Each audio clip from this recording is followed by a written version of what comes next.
Gas नपाएसम्म मलाई लिन आउने होइन।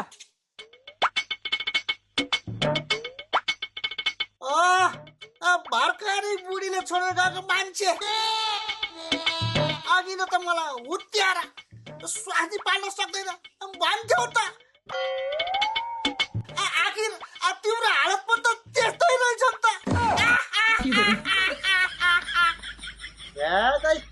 अहिलेको कुरामा थुक लाएर मिलाइदिनुहोस्।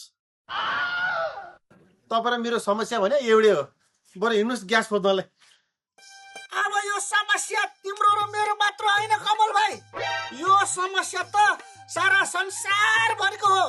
अब जाऊ तिम्रो बुढी घर फर्काउन र मेरो बुढीले घर छोडेर नजाओस् भन्नको लागि ग्यास खोज्न जाऊ।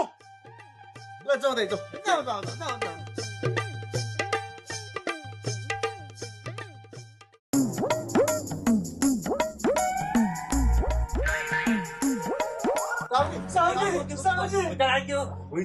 भुइँचालो आएको भएदेखि त बारीको पाटामा सुतेर पनि टालिन्थ्यो होला। तर हाम्रो घरमा त ग्यास सिधै घरै बत्ती